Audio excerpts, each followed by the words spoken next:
Welcome to the Royal Family Real Estate Podcast, where none of us are shy about giving our opinions. We are a local, family-owned real estate brokerage and pride ourselves on being experts in the Chicagoland area. Join us on our podcast journey to hear what's going on in our local real estate market, as well as get an insider's point of view on this crazy industry. Welcome to the show. What's going on, everybody? Jason here with Royal Family Real Estate, here to do a podcast in Royal's office about the state of the industry. There's a lot of things going on in our industry, a lot of changes, a lot of consolidation. There's lawsuits that are happening. There's big tech, from my opinion, that are trying to come in to be able to disrupt in their own way because they have the consumer's attention. But we're just chilling here with our Royal Family Real Estate mugs here as a local brokerage and as local experts, not really worried about what the future is, because we know no matter what happens that we're going to continue to be the local experts for people and to be able to serve people. But here's what we want you to know. We want you to know what the truth is about what's happening in the industry from, myself and also Royal, which is, we've been in the business 20 plus years and really knows his stuff. We want to break it down for you so you know what's happening and where we think we're going and where we think our focus needs to be as agents to be able to serve our clients the best way possible and to continue to build our business. So keep watching, whether you're a home buyer whether you're a homeowner or buyer, or if you are an agent, just keep watching. We're going to drop some knowledge for you. Royal, what's going on, man? We're going to try. I'm good, living the dream. We're going to fake it till we make it, man. I have faith that we're going to have a good conversation. I think so. Yeah. I think so. There's a lot happening right now. There's Compass is buying, bought Anywhere, Real, Anywhere. Probably want to give some context to that. So Anywhere Real Estate that Compass bought Anywhere was the owner of Coldwell Banker, Century 21, Sotheby's, Homes, Corcoran. What is that? Homes to Better Homes and Gardens. Better Homes and Gardens. Yeah. So ERA. So a huge brokerage. Now they're like 330,000 total agents. So I think a Compass was maybe 30,000, and then they added 300,000, which is kind of interesting. Usually you wouldn't see a company of 30,000 buying a $300,000 or 300,000 agent company. It's a lot of it's because of the model that Anywhere was, which was much more traditional. Compass is still a traditional brokerage, but they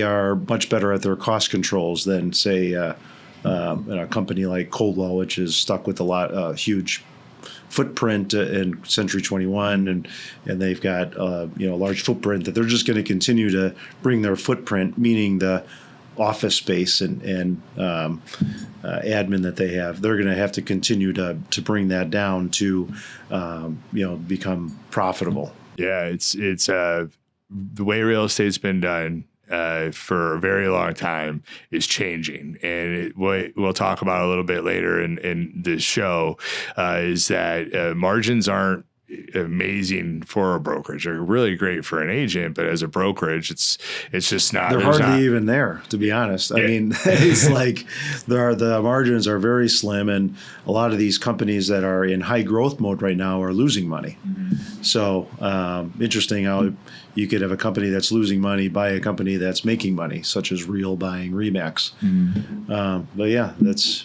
Yeah. Well, when you have money or you have investors and you think you see the way of the future, both of Compass and Real really leverages their tech, right? And their artificial intelligence and their CRMs and a lot of their tools. And they've, Compass has their brick and mortars for sure, but Real has been more of kind of like an EXP type model where it's more virtual than anything. They're very good community builders, but they buy Remax, which Remax is, not necessarily in our area. I feel like there's it's a different vibe here than what it is across the board for Remax agents. But Remax is very well known brand for real estate throughout the United States. Yeah, and then you have a profitable company. Yeah, and a profitable company. You have Zillow trying to have the conflict with MRED, which is huge for us now, and Compass taking the side of MRED around private listings. So like you talked a little bit about this, but like, what is actually going on in real estate right now? Is take yourself on a 500-foot level with a strong business mind, and what do you see happening in our industry? I mean, I think it's just what we're seeing is what every industry is seeing, where you've got a lot of technology and consumers behaving differently than they used to, and new models coming into play, and margins getting squeezed. And that's why I think we're seeing a lot of consolidation, is that because it's become more and more challenging out there.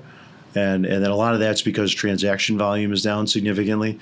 It's around the 4 million mark nationally, where it was 6 to 7 million nationally in terms of number of units sold. Now it's around 4 million. So when you see that amount of reduction in transactions, which is where a lot of brokerages make their money, is on the number of transactions, whether it be transaction fees or their ancillary services like title, mortgage, insurance, it really puts pressure on their margins, and then you see consolidation, which is what we're seeing. But all of that has been great for us as a local company, because each time they consolidate, there's going to be a loss in the new company that's there. That company that gets bought, let's say, is going to have some of their services or costs cut. Like they're going to lose some admin. They're going to probably cut down on the amount of office space that they have, and they're going to consolidate on that as well, which means that they're not going to have the same presence. Whereas we are very much leaning into the local market, whereas their consolidation, they in general pulls away from anything they're doing locally. And really most brokerages more and more are counting on the agents to do the advertising and the market presence, whereas our agents do that in our office, but our company does it in a significant way. For sure it does. We've worked with each other now. In August, it'll be 9 years with a couple-year hiatus. And to me, going to work with bigger box brokerages, won't say their names here, then coming back, to me, one of the reasons for coming back is because I saw a lot of these changes kind of on the forefront. And while people are running towards the squirrel, the tech, the AI, all the other things that are happening out there now, not just in our industry, but other industries, sometimes people just run after that. And I think what we have here at Royal Family Real Estate is more the future of real estate. And to me, it's strong systems, a very local presence where we are, you have agents that know their stuff. You have agents that have their own brand, their own book of business. But then you have a brand that stands for something. And we'll talk a little bit about your brand promise here in the next segment. But to me, that is what the future of real estate is. What I'm concerned about with the larger brokerages, I won't say concerned, but what I see, it doesn't matter. You said this early on in my career, like it doesn't matter like the brokerage name for the most part. Right? If it's Compass and Compass owns everything, or if it's Real and Real owns everything, none of that means anything to the consumer. But the brand of the agent matters, and how the agent shows up for their client matters. But with a local brokerage, that's what stands out now. When you see signs throughout the community that say Compass or Real or whatever, or Remax or whatever that would be, who knows who that is? Who knows? There's hundreds and thousands of agents in those organizations. Well, there's 6,000 brokerages in our MLS, which is our MLS covers Chicago, Collier counties, and some rural areas. So there's 6,000 brokerages. We're one of 6,000. And so there's a ton of brokerages, companies out there, and some companies, their branding is not very consistent. So you don't actually know that listing was with this company and this listing's with, you don't know that they're the same because their branding is totally different.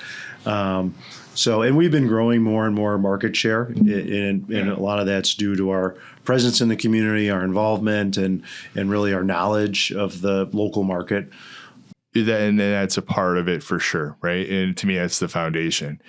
Where I think Royal Family Real Estate stands out, or another local brokerage that's doing what we're doing, but in other areas stands out versus the big people, is because you stand for something. We show up in our community. Our agents that are working here, for one, you don't bring on just any agent. Right. Any of the places that we've talked about, we'll bring on any agent, right? For the most part, they might not say they will, but they will. They'll take their money. They'll take their transactions.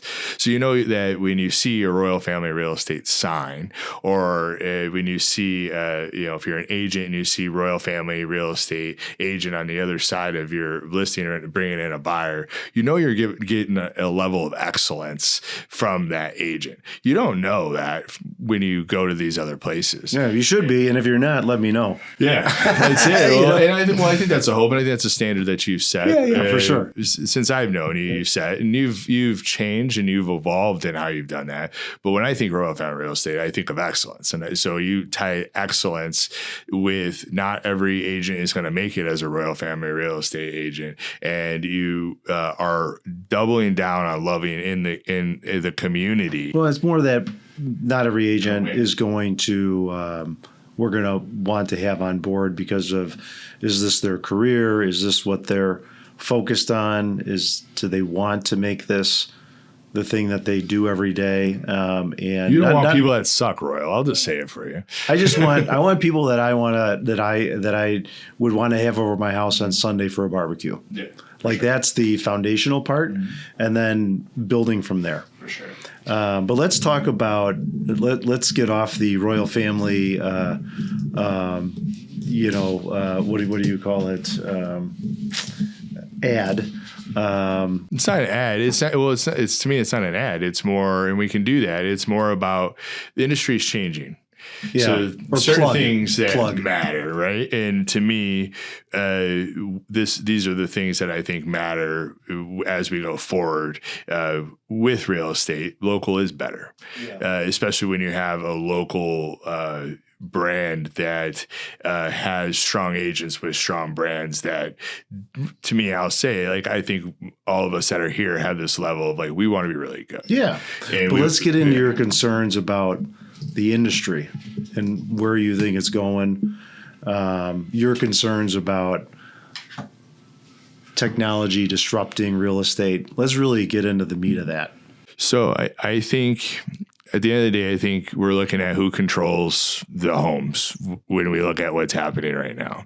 And I'm going to look at like the Zillow versus MRED and Compass. It's over private listings, right? And to me, Zillow has people's attention. They have been capturing people's attention for a very long time. Number one portal, search portal for real estate. Tons of money to be able to continue to build and to dump in, to being able to disrupt the industry. They've also purchased Showing Time.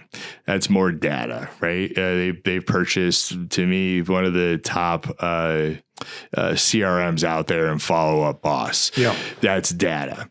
They have a Zillow title, from my understanding. They do loans as well, right? They're doing all those things, but they have the consumer's attention.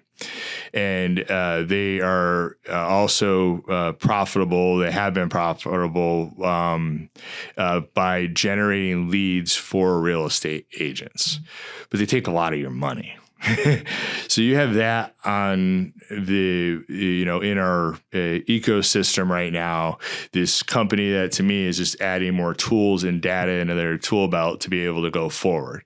I think eventually with AI, with blockchain, those types of things, I don't know how it would be yet, but I could see the industry at large being disrupted if we let them in a way that isn't great for agents, because it would take less of our money, because they want to take, I think it's 40% last I checked on some of the things.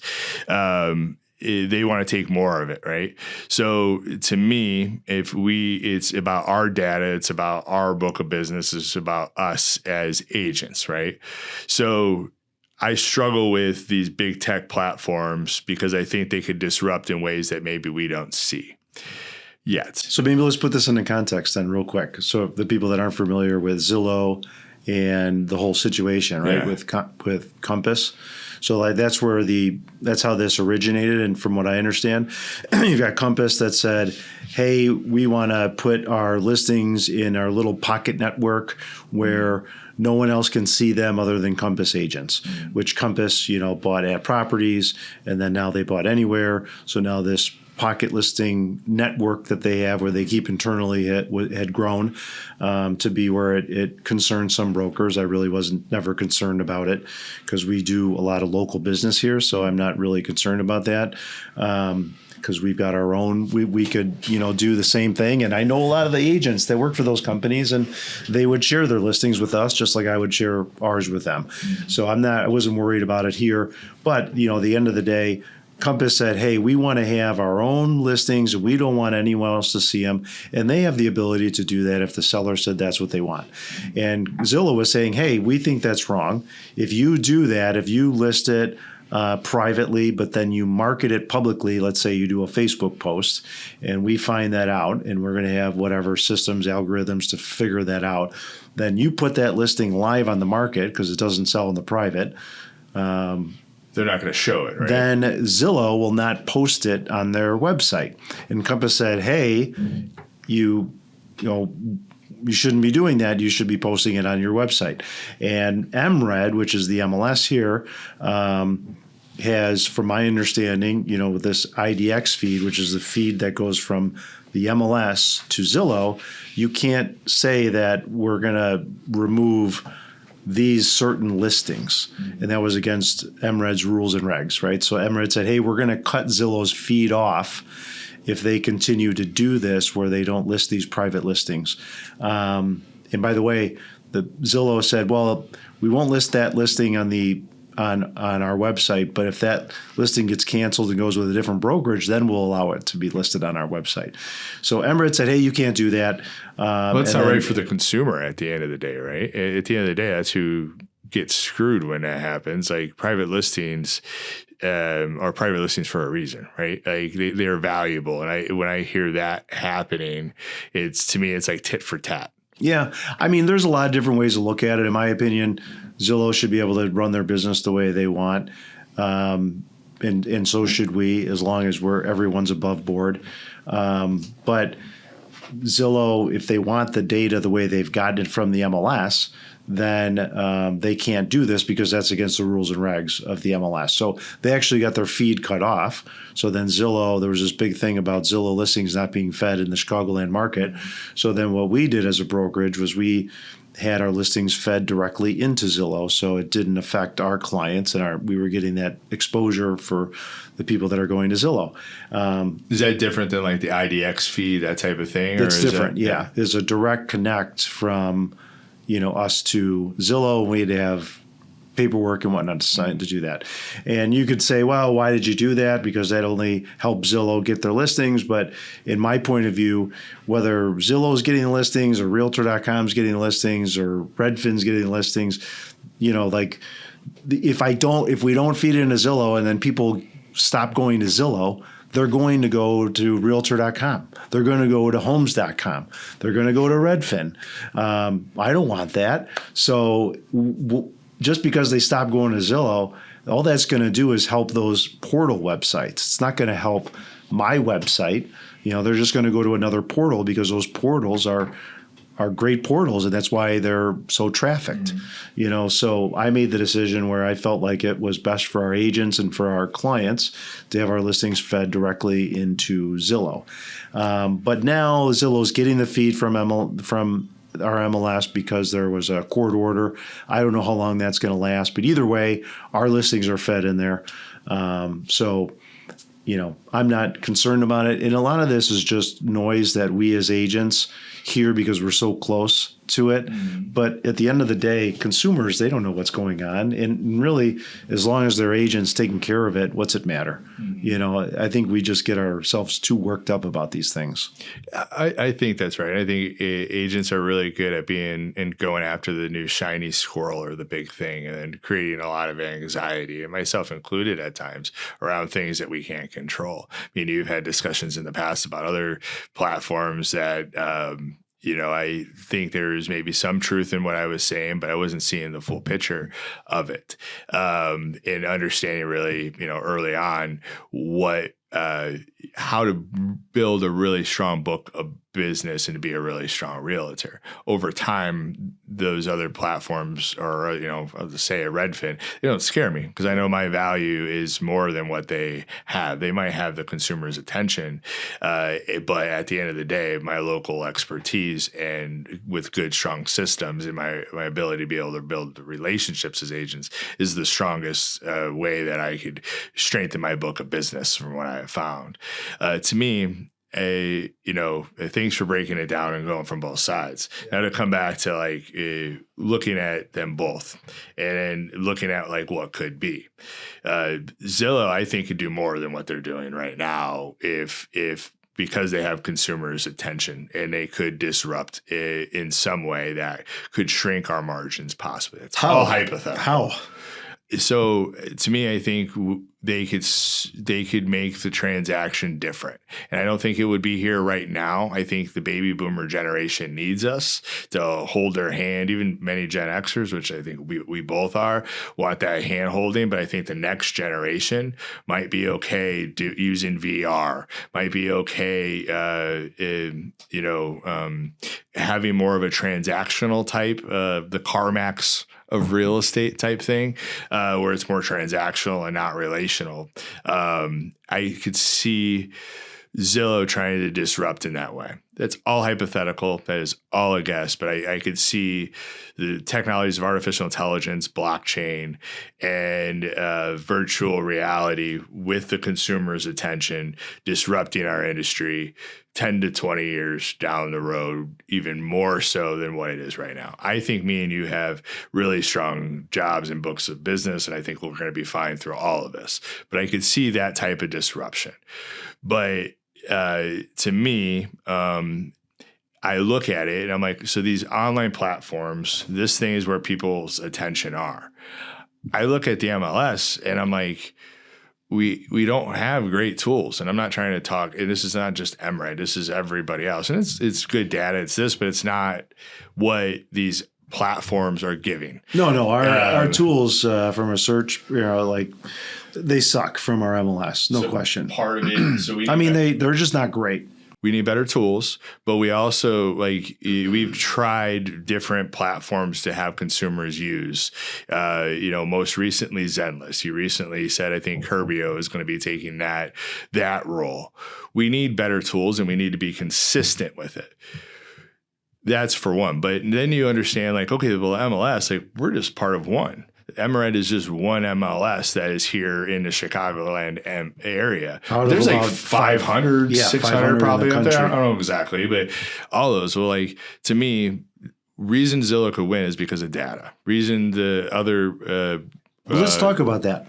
So let me finish my thought. I know you want to keep going, but you cut me off. But to me, if we consolidate MLS, and not just, I don't think it's just one, because I think our markets are different, but maybe we do 10 to 12 MLSs and consolidate, all get data, share, support data, then build a better tools for us as agents. We can outcompete the Zillows and the Realtor.coms and those things. But if they're spread so thin and they have a lack of resources with money, they're not giving us the best tools to serve our clients, and these tech companies are jumping right over the top of them to be able to do that. So to me, as consolidation continues to happen with the real estate brokerages like we talked about early on, I think the MLS needs a consolidation with the goal of giving agents better tools and the consumer better tools where they know they need to go and use these tools and not go to use the Zillows or et cetera. All right, so let's just break that down. Like, what's the point of an MLS? And it's the foundation of where homes are bought and sold in an area that is tools for agents to be able to use. Tools like what? So I think InfoSparks, there's data showing market trends, right? I think that would be the biggest one that I think of. That would be in there. I'm sure there's more that I can't think of right now. So what I'm trying to get to is that I don't think that's the case. I think that the tools that the MLS provides, some of them are great. Like Forewarn is great. I use it all the time.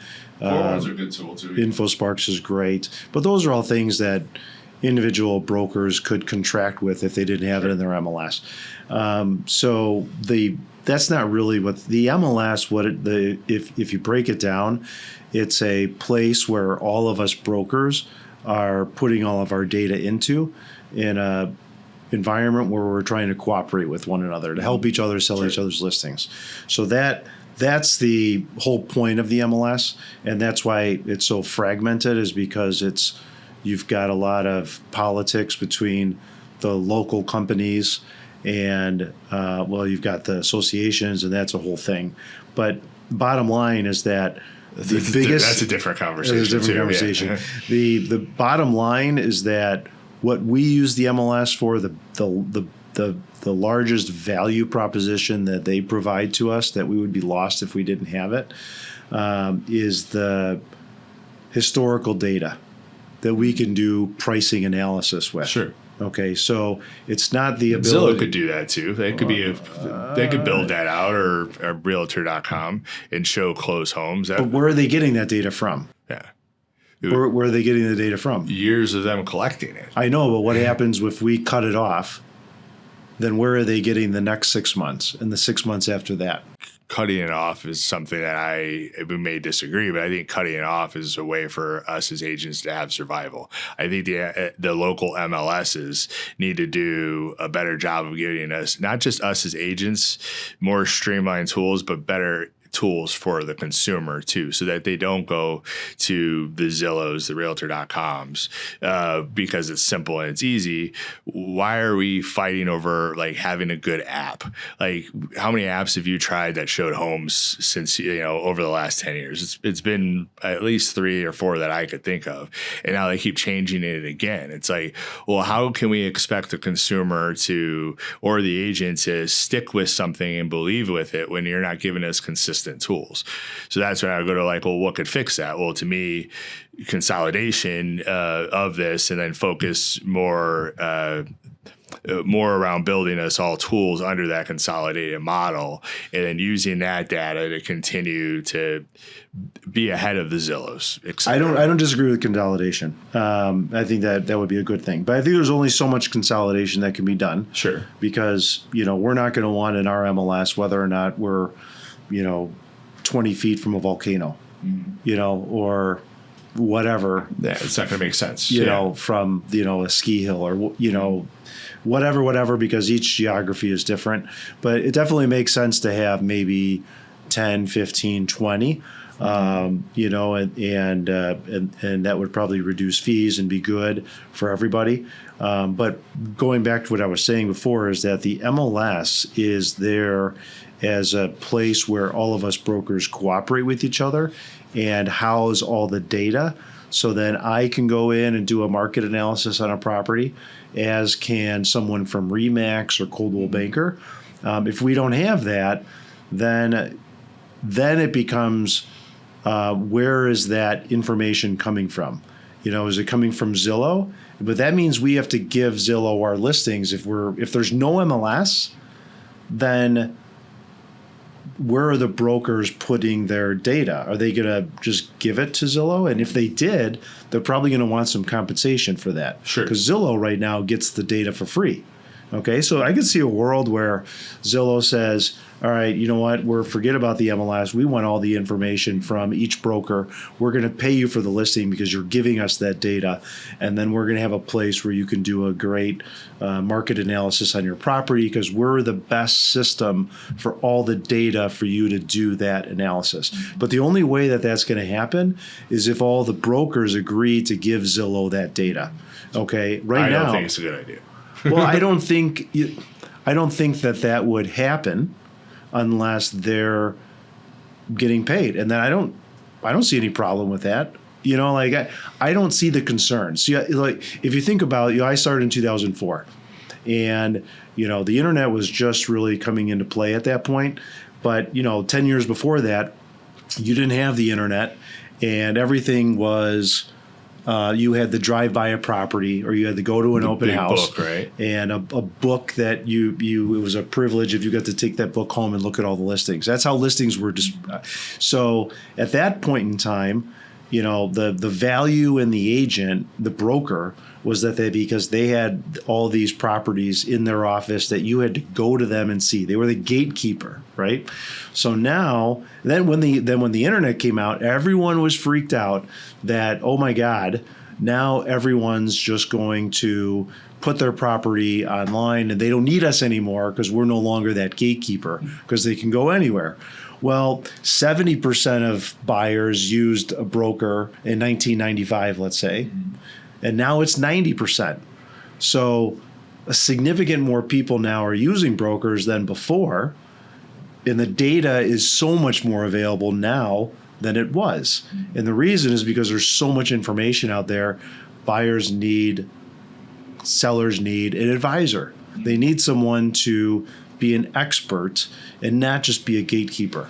So whatever happened, if Zillow was to have a national MLS, fine, and they're paying our brokerage, our agents to get the listings, and then we're getting compensation there, and we're marketing and selling our properties, and we've got this amazing platform because they're a multi-billion-dollar company, and now they've got the experience so much better for the agent, but we're still the ones that are giving the expert advice to the client. There's only so much that technology, I think, I'm not saying we should do this. I'm just saying that I think there's a misunderstanding in terms of what the MLS is and how Zillow would, Zillow or Realtor.com or Homes.com would be taking over, because clients need an expert. And even with AI, all the AI stuff going on, you're going to go to a trusted source if you really need good information. I agree with that part of it for sure. And I don't think any of this happens overnight. And I do think people need us as agents to support them. Just like we do with other fields that have all the information out there, it's time. Right? It's time, it's experience, it's expertise. You can't, to me, our value is very much worth every single penny because we give our clients good advice, help them get the most money. At the end of the day, we protect them. My concern is if that were to happen, right? To me, Zillow is, I've heard something recently where like Zillow is marketing to people that and marketing to them, whether it's lending, whether it's probably not title, but lending into other agents. But they're taking this consumer's, this homeowner's data, and now they have this data. What can they do with that data long term? And to me, you tie that in to their lead generation source for us as agents, right? They take like 30 to 40% of our money. Fast forward. That's if you get those leads. I mean, they don't if you get those leads, but fast forward to now they control everything. If that were the case of it, I don't think that's really how it's going to play out. But if they were to take over everything, now they have the consumer's attention. They have even more data. And now they're really reselling us our leads. Me and you are going to be fine. We have good systems to take care of our leads. We're continuously, focusing on our local community. But industry at large, the lead generation piece of it has me concerned when they have all our data, because they could control more with that data. They could be in front of the consumer even more. All right, two things. It's only if we give them the data, okay? And two is that our value proposition is not just putting it on a website. Our value proposition is doing a walkthrough with the client, going over how to prepare their home for sale, what tips and tricks there are, getting it market ready. All that could be done by a robot and AI in a 2 minute, not a 2 minute video, a video of some sort, long term, right? I totally disagree. I don't think that's here yet. I think that could be the next phase of real estate. I totally disagree with that. Yeah. I think people, it's time. And it's okay. To me, I don't think it's here yet. I think I'm looking at like when my kids buy homes, right? Me, I tend to think in the future and how things will be done. I think the process could be simplified from what most agents do. I think we have really strong systems here. I'm not worried about us at all. But I think agents at large, to me, with Zillow having more control is no good. That therefore consolidation, MLS, give us better tools, give us a platform to use as a regional MLS that maybe all the regional MLSs are using similar tools, and let us keep the data in house. I think that's better for us long term. We'll see how it all plays out, but I think we need better tools in order to Like combat what they could do. I don't even know what tools you're talking about. I think to me, it's where I see it the most is the consumer piece. Is right now, like clients sending us Redfin stuff. Redfin's technically our competition. Who cares? But why don't we have our own tool? No, but who cares? Then you know how much we would have to spend to invest in that? Like, we don't have the pocketbooks as an MLS. And even if it went regional, they're spending billions of dollars on these portals and constantly updating them. Like, what does that do for our business by having a better search portal? I think long term, we get to control the data as realtors. If we're selling it to tech companies, we do control the data. But if we continue to, the companies at the Redfins, the Zillows, the Realtor.com, more data they get, the more powerful they are. You know that. You built your own CRM. You want to keep your data in-house, and you want to keep our data in-house. I think that's smart. Data is worth money. Yeah. And it's worth money because once you have data and you see trends from that data, you can make decisions that could disrupt even more. Right, but we're always going to be, keep in mind, again, 6,000 brokerages, right? If they lose a portion of brokers not feeding them the data, they don't have the data. So what I try to think about is like commercial real estate. Commercial real estate is what organized real estate in the U.S. is scared that it could become with all of this private listings and everyone trying to do things in-house and not cooperating, and then the MLS kind of falling apart. That ultimately what that looks like is what commercial real estate looks like in the U.S., where it's very fragmented. You got to go to a commercial broker to find out where all the listings are. As a consumer, it's very difficult for a consumer to go on. It's extremely difficult. You have to go to a broker almost to try to find the inventory, and a lot of times those brokers are selling it in-house to their buyers, to the brokers in-house, and then they put it on the open market. And it's not a cooperative among commercial brokers in commercial. It's not an MLS. It's a private company called CoStar. And their main job is to make sure they have accurate data for the members, and which is like $6,000 a year to be a member there. Their members, when they do a market analysis, they've got great data. So that's CoStar's model, and they're a huge multi-billion-dollar company. That's what residential real estate looks like if we get rid of MLSs. So, but even in commercial real estate, there's no national portal out there that's affecting them because each broker, and there's tons of small brokers, just like, we're a boutique brokerage, that if you don't have that organizational real estate, like the MLS pulling us all together, it's going to be very fragmented and it's going to be very difficult. And then, so let's say Zillow turns into the CoStar of residential. Okay. I don't see the problem there.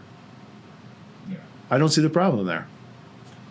I mean, CoStar, you spend $6,000 a year to get their data, which we don't because we're not commercial based, we're residential. But then those leads come directly to me because they're getting their fees through membership fees. So I don't know. I bottom line is I always feel like there's value in what we bring to the table.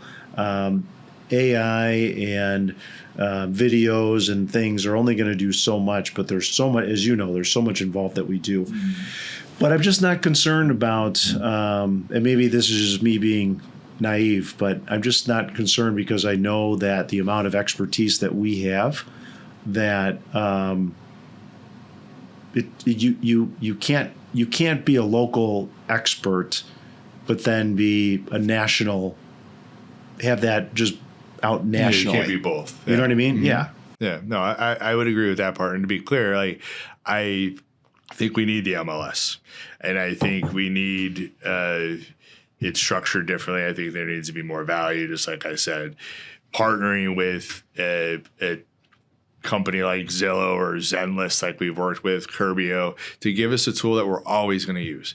Stop changing our tools and give us something that allows us to not only use the data from the MLS, but to have something that is directly used for our clients so they're not going to these other platforms. It's something that I think we need.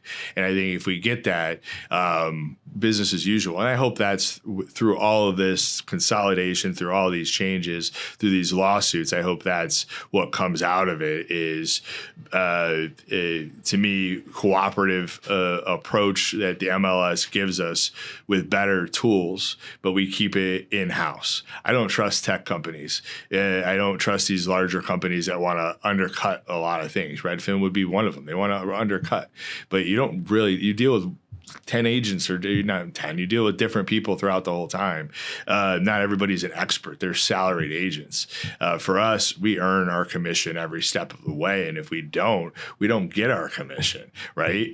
So I think there's so much more value from us as agents. But I do think we need a rebuild from an MLS standpoint. And I think through that rebuild, to take what we know works and then take us out of the Stone Age and bring us into 2026 with the right tools. To me, I think that's what needs to happen. And if we do have larger fees because of that, then at least it's worth it. That's my thoughts. Yeah. I mean, I don't know. I think Redfin,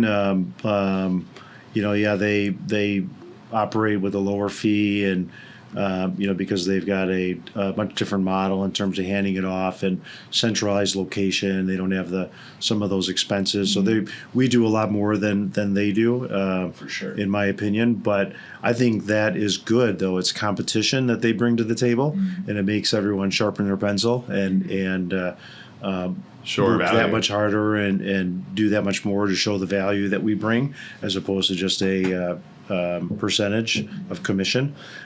So I think competition's good. I think all these brokerages that are, kind of like a Real, how they have one office and they don't really have, the type of footprint that a Coldwell Banker might have, that office with staff. And so they're able to lower their fees, and agents have to work from home or maybe meet at a common space where they all meet at, but not, or maybe another agent's office that has an office that you can go and see, but not really. I think the culture is a little bit different on those, and it really depends on how they create that culture in their office. But those things are continuing to make it so a lot of traditional brokerages their margins are so tight. But in the end, I do think it's good because it makes everyone work that much harder to show their value. But I think we're talking, like I'm talking about that, but also with the MLS, it's like it's all about relationships, and as long as we maintain that relationship, then people are gonna call me as their expert because they trust what I'm going to tell them, as opposed to some bot online or some AI agent, that is giving general information. Okay. Because if Zillow, let's say, or whatever the company is, has all this where it's like, yes, you want to sell your house, this agent will give you this information. Well, that agent is generally going to have to be at least regional, right? And there's so much difference between all the different regions, right? Sure. But if it's national, forget it. I mean, there's tons of differences there. So yeah, I'm just not concerned about it as long as we continue to perfect our craft. I'm not concerned about it. I hope there's some changes. My thought process is still the same as it's been for quite some time. Local is the way to go. Getting the local experts is the way to be able to sell real estate. And as not so much as big brands, but as brands like ours, Royal Family Real Estate, brand matters and what you stand for matters. I think we set the tone for that. I think other local brokerages set the tone for that.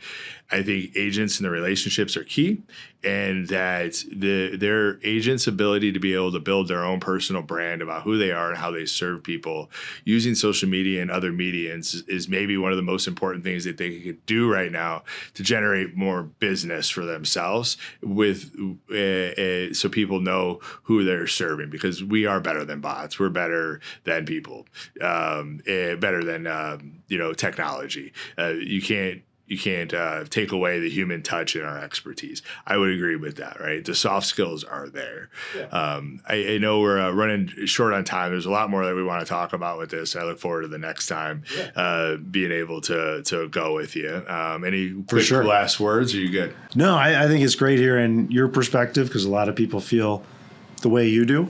And maybe a small amount of people feel the way I do. I could be very opinionated with my opinions, but so can I. But I think it's good though, to have two different ways of looking at things. I agree with that, and I think time will tell and seeing how it continues to evolve. One thing I love about you is you're even keel. You don't get pulled into the emotion of what's going on. You look at it from a high level. So we'll see what happens as we continue to go, man. But for sure. Thanks for the conversation. Thanks for watching, my friends. Peace.